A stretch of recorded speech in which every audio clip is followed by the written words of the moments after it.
Sweet Irish Rose. What's up, girl? How's it going, Caitlin? Hi, Panda. Hello. Hello, all. What's up, Jackie Fu? What's up, girl? How you doing? Yes, Raul is here, fully ready for this evening's performance. Because we have to start. I think it's going to start any minute, actually. Of course, I don't go on yet, so I'm here to chat with you. I got up early. Well, actually, I did get up early because I was napping, and here I am, sort of awake and ready to start this last show of the week. Sort of awake. Hopefully, my voice is awake. Okay, whoa. Well, all the questions already. How'd you almost kill Bernie? All right, so here's the tea about Bernie. I actually don't even know what happened. I think in the bar scene, there is a tray with cash and change on it. And I think in the scuffle in the bar scene, there is something on my forehead. There's actually two things. They're microphones. I think in the scuffle within the bar scene, the money tray, which has, like I said, coins on it, fell off the bar. To be honest with you, I have no idea how that happened. And what I said to Bronson is this, and you can go back and tell him. Julian, who plays Bernie, was there and might have had some change fall on him. But Julian is a willing participant in the scene that was happening. My question for Bronson was Gary the horn player? Was Gary the horn player a willing participant in the bar scene? No. And yet, comes crashing down upon him and his horn a bar stool from the heavens, tossed over the edge by none other than Bronson Norris Murphy. I don't know which is worse. A couple nickels falling on an actor in a scene, or a giant, hard and sturdy bar stool collapsing from the heavens, crushing an entire horn and an entire man named Gary. You, ladies and gentlemen of the jury, can be the judge.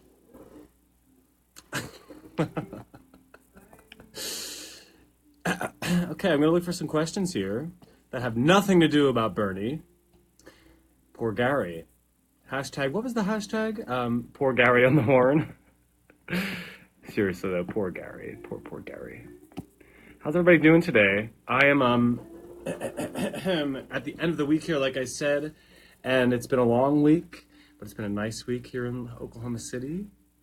We're heading off to Arkansas in the morning on a bus, taking a bus, and I'm planning to do not much on that bus. I'm planning to read, I'm planning to listen to some music and chill the beep out. So anyway, I would love to answer some of your questions here, and I'm going to search for them right now.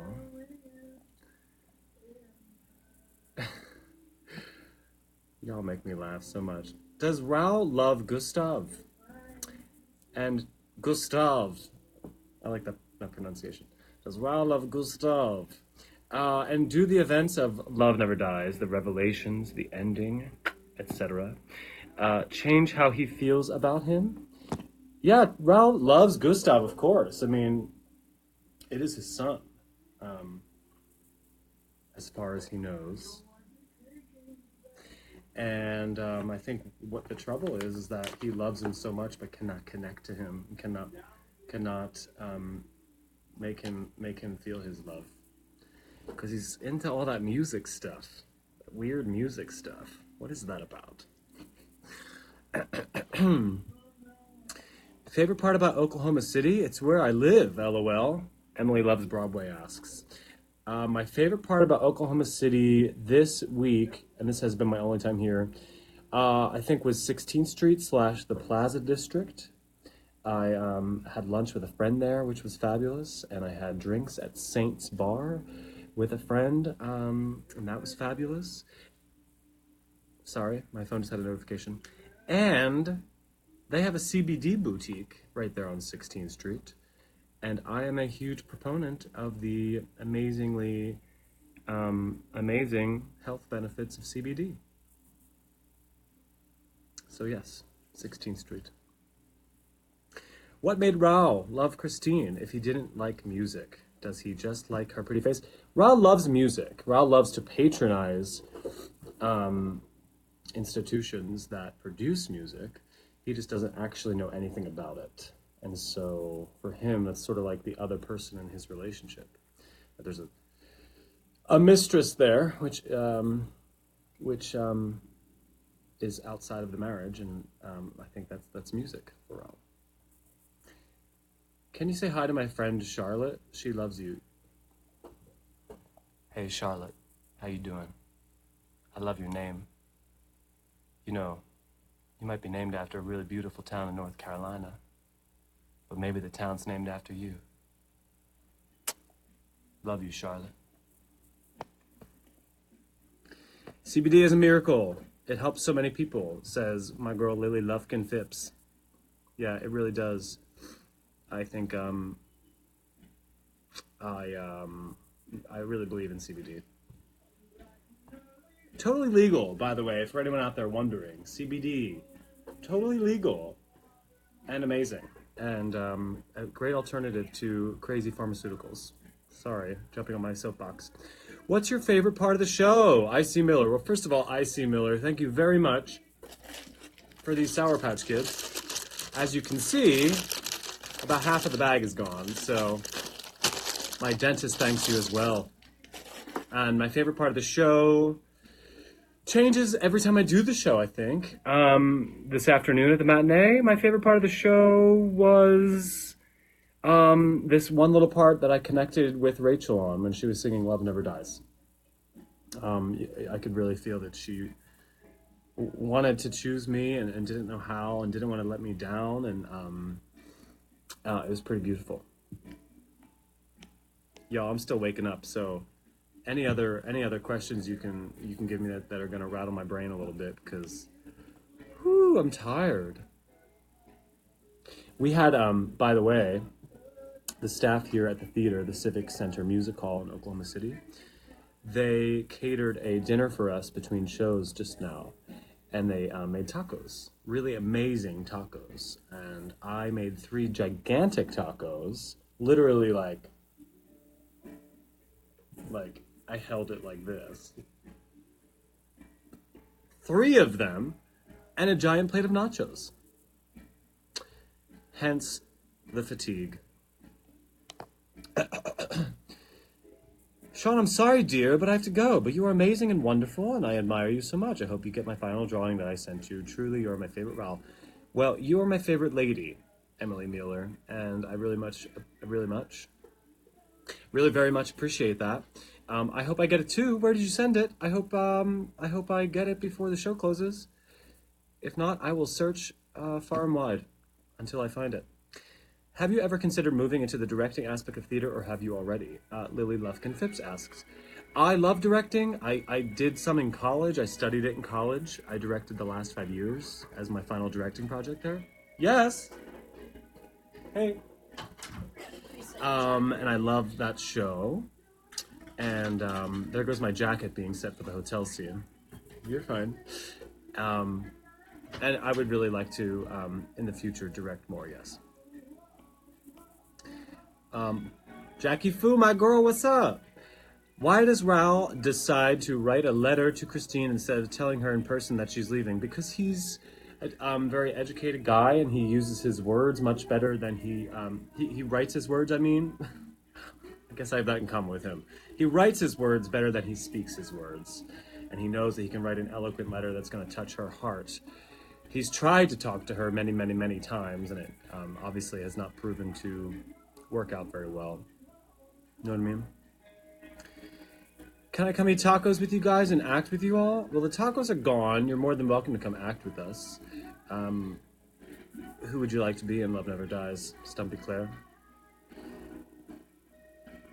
Sir, you need to tape down your mic. It's swinging around. Oh, well, I will show you.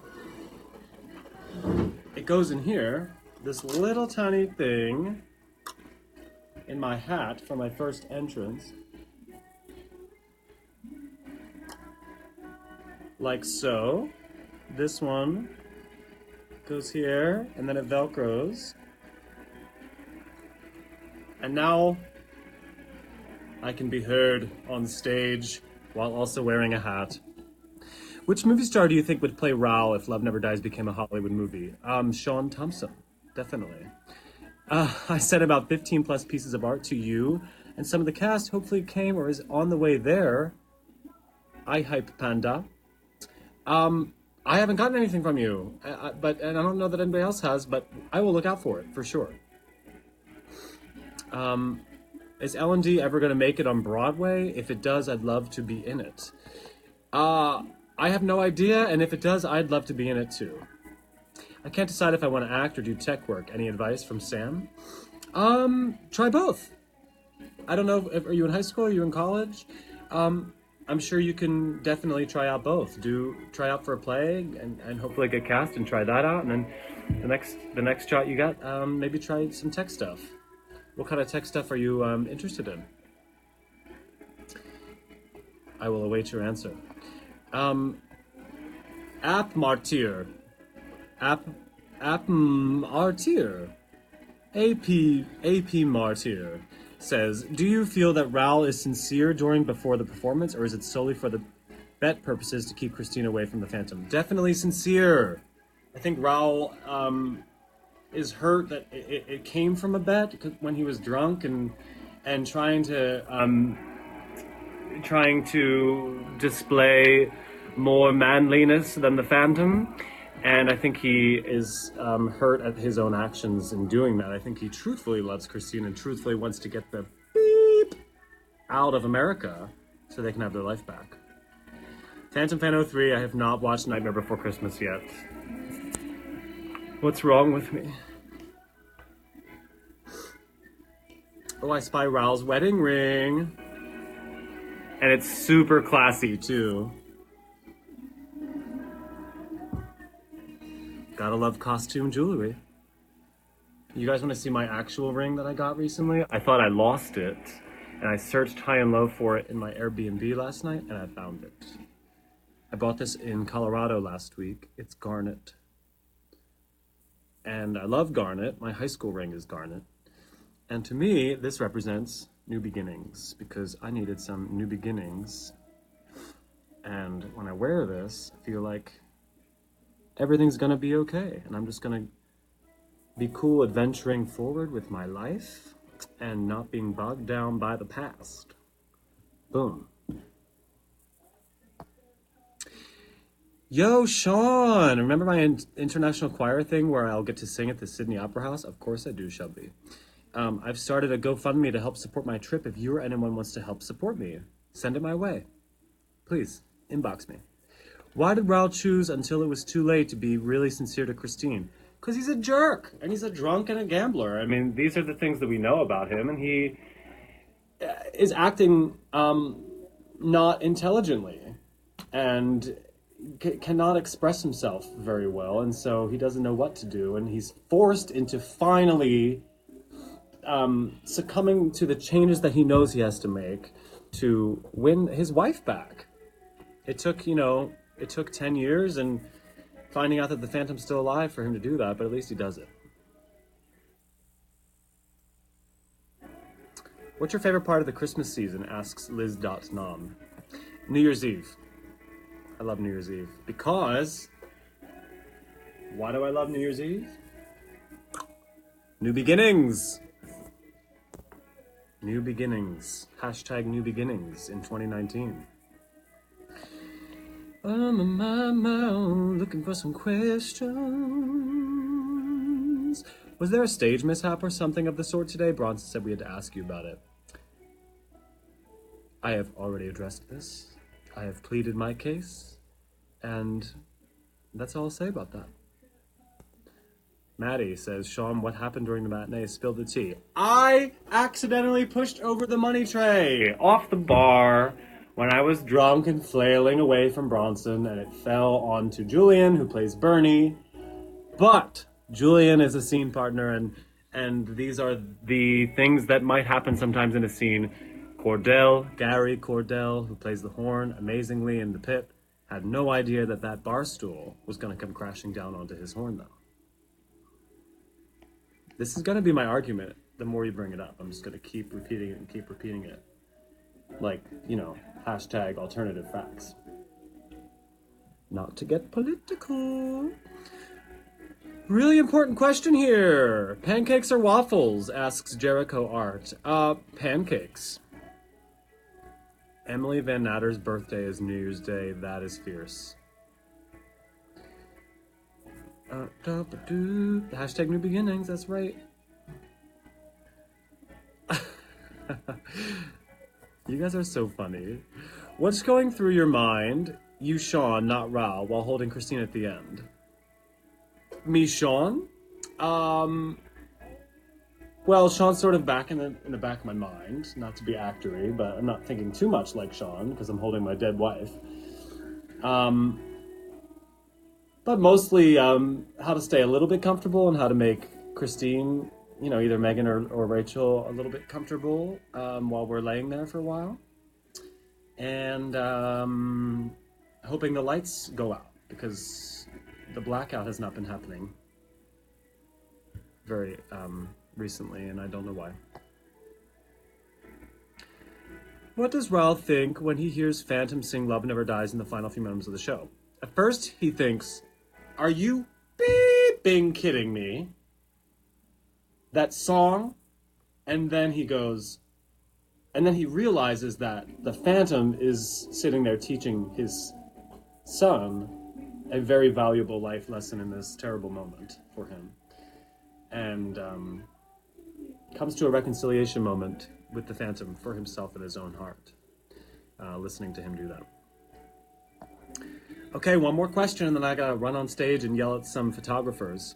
Patricia asks, what is your favorite detail on a costume you wear, on one you don't wear? Okay, well, my favorite detail on a costume I do wear?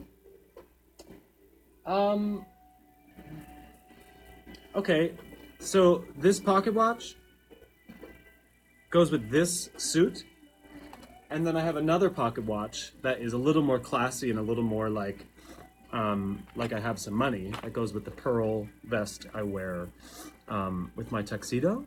And I think it's such a tiny, tiny, tiny little detail to signify that Raul's trying to clean up his act and trying to be a better guy. Down to the little pendant that hangs off. This is the broke Raul pendant, and the pendant on the tuxedo vest is like a big old chess piece. It's big and signifies someone with power and money and importance.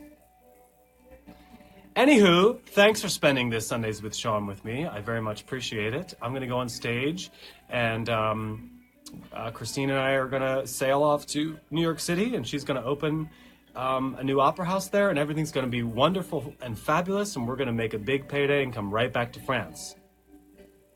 Right? See you next Sunday. Thanks for joining.